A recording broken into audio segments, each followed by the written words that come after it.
अब ब्रह्मदेव क्या करेंगे? क्या ब्रह्मदेव अपनी हार स्वीकार कर पाएंगे? कुछ पल प्रतीक्षा करो गौरी, सब स्पष्ट हो जाएगा।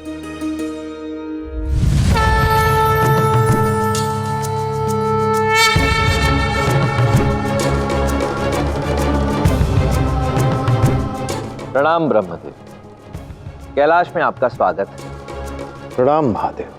आप कैलाश पधारे, अवश्य ही कोई विशेष प्रयोजन होगा। मुझे क्षमा कर दीजिए महादेव, वृंदावन में मैंने ऐसी माया रचने के पश्चात भी आपके समक्ष आने की चेष्टा की, परंतु क्या ब्रह्मदेव? परंतु जो मुझे बोध हुआ, जो भी कुछ मैंने देखा, सत्य कैसे हो सकता है? यह तो असंभव है ना महादेव। संसार की रचना का उत्तरदायित्व तो मुझ पर है। यदि रचयिता ही अपनी रचना को खंडित करे तो उस रचना का पूर्ण हो पाना संभव कैसे हो सकता है? ब्रह्मदेव, आपने अभी अभी स्वयं को संसार का रचयिता कहकर संबोधित किया, उचित है, परंतु आप उस रक्षक को भूल रहे हैं जो आपके द्वारा निर्मित इस संसार का और इसमें अच्छाई और बुराई के संतुलन का उत्तरदायी है। और वो कोई और नहीं, श्री हरि विष्णु अर्थात श्री कृष्ण है। अपनी रचना का सृजन करने के पश्चात आपका कार्य समाप्त हो जाता है। उसके पश्चात आपकी उस रचना में कोई परिवर्तन हो या उसकी सुरक्षा से संबंधित कोई निर्णय हो, वो निर्णय लेने का अधिकार केवल इस संसार के संरक्षक श्री हरि विष्णु का है। परंतु अपने अहंकारवश आप ये बात भूल गए। मुझसे बहुत बड़ी भूल हो गई है महादेव, कृपा करके मुझे क्षमा कर दीजिए।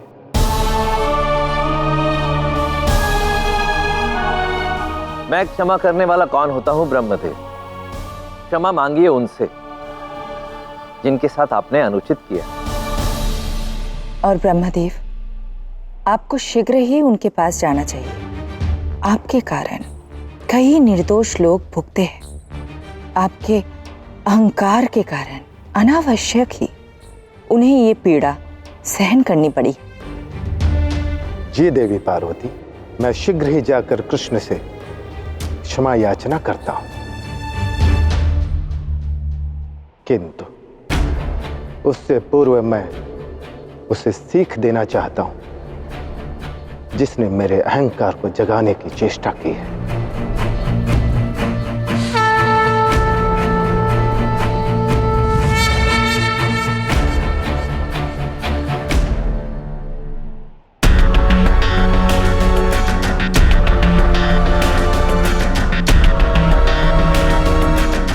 गुरुदेव, यह मुझे कहां लेकर आए?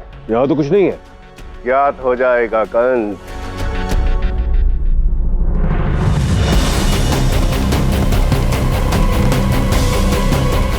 तुम इसे देख अचंभित हो जाओगे कंस।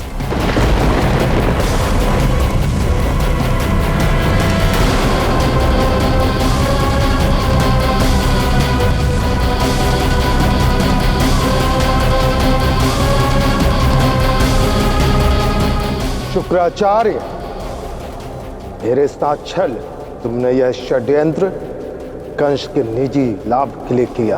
अब देखना मैं तुम्हारे इस षड्यंत्र का क्या करता हूं।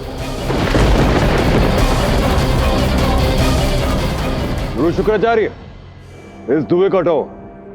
मैं अंदर देखने के लिए व्याकुल हो रहा हूं। हटाओ उसे।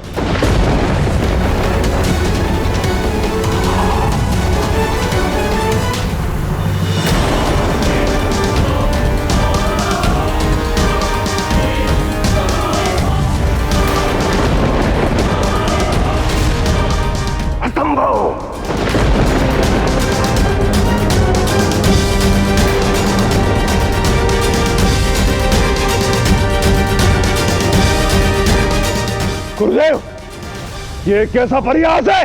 अवश्य ये कृष्ण की माया है। यहाँ स्वर्ण संसार का निर्माण किया गया था।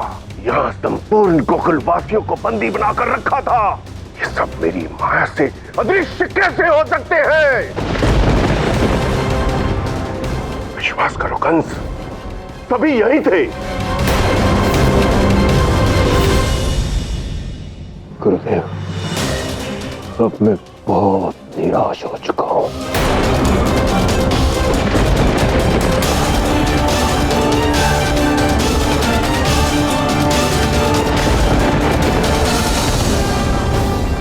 कैसे संभव हो सकता है ये?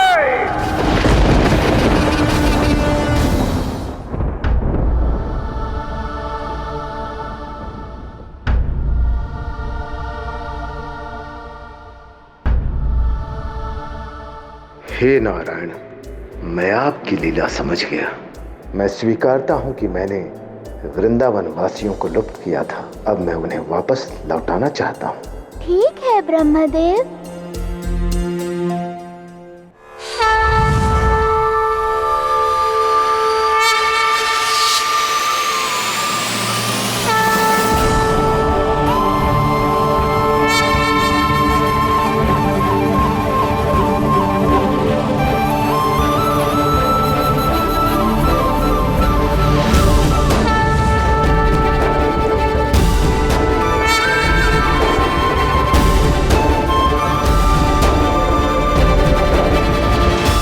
आप सबको क्या लगता है कि इस मिट्टी में कौन सी फसल का उत्पादन सबसे अच्छा होगा? मुझे लगता है कि इस तरह की मिट्टी में धान्य की खेती उत्तम होगी। आशा करता हूं कि सब शुभ हो, नारायण की कृपा से खेती बाड़ी अच्छी हो और हमारी गैया हमें मिल जाए। आज सब कुछ मंगल ही हो रहा है और आगे भी अवश्य मंगल ही होगा। हाँ नंद जी, सच्ची निष्ठा से किया हुआ श्रम कभी व्यर्थ नहीं जाता। और ये श्रम तो होता ही रहेगा, परंतु आप सबसे पहले भोजन कर लीजिए। आप सबने सुबह से कुछ नहीं खाया। चलिए आइए। चलिए।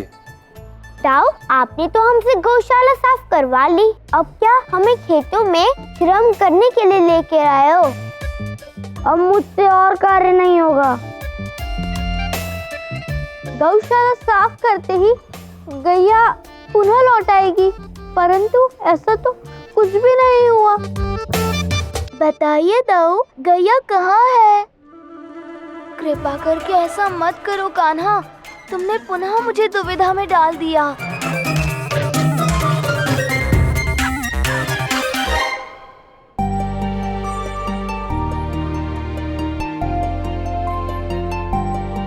चलिए मुखिया जी, पुनः दांव लगाते हैं। यदि आपकी कई बात मिथ्या सिद्ध हुई तो आपको आज भूखा रहना होगा। वृंदा, तुम ऐसा दांव कैसे लगा सकती हो दांव के साथ? मैं तो बस इसलिए कह रही थी, जब पिछली बार मैंने मुखिया जी से दांव लगाई थी तब वो जीत गए थे, इसलिए मैं चाहती हूँ कि इस बार भी वो जीत जाए और हमारी गैया पुनः लौट आए। माखन तो नहीं मिला, ऐसा ना हो कि इस बार सूखे चावल भी मुख से छिन ना जाएं। यदि वृंदा का कहा सत्य हो जाए तब तो आनंद ही आनंद आएगा दाऊ। मुखिया जी, लगाइए दाव।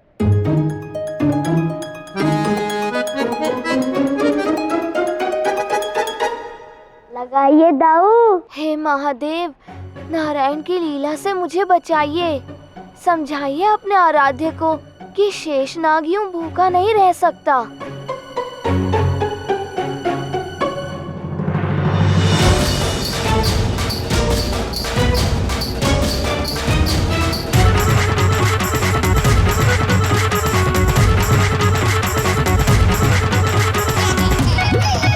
ठीक है।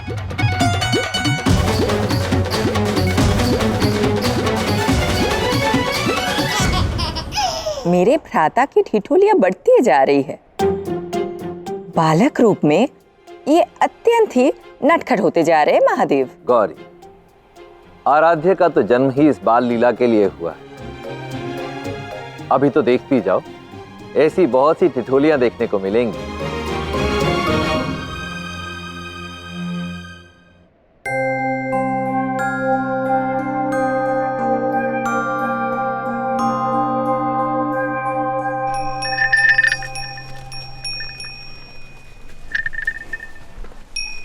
ये तो हमारी गैयों के गले की घंटी की ध्वनि है। ये तो सुरभि के गले की घंटी की ध्वनि है।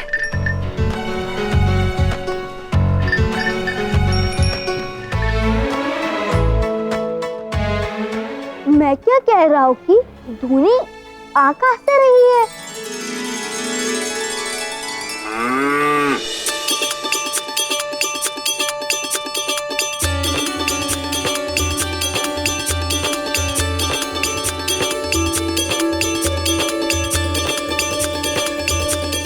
हमारी गैया लौट आई, हमारी सुरभि लौट आई, हमारी गैया लौट आई, हमारी सुरभि लौट आई। बच गए, हमारी गैया लौट आई।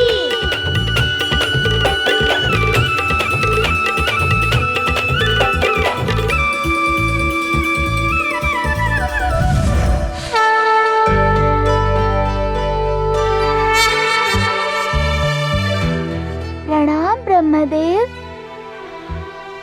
मुझे क्षमा कीजिए नारायण, मैंने जो भी किया अनुचित किया। मुझे आप पर संदेह नहीं करना चाहिए था। आपको क्षमा मांगने की आवश्यकता नहीं ब्रह्मदेव। आप यहाँ ब्रह्मदेव के रूप में आए थे, तो क्या अब आप हमारे वृंदावन को आशीर्वाद नहीं देंगे? आज मैं अपनी पराजय स्वीकार करता हूँ नारायण, और यह घोषणा करता हूँ कि आज से इस वृंदावन को ब्रह्मांड का सबसे सुंदर स्थान कहा जाएगा। धन्यवाद ब्रह्मदेव।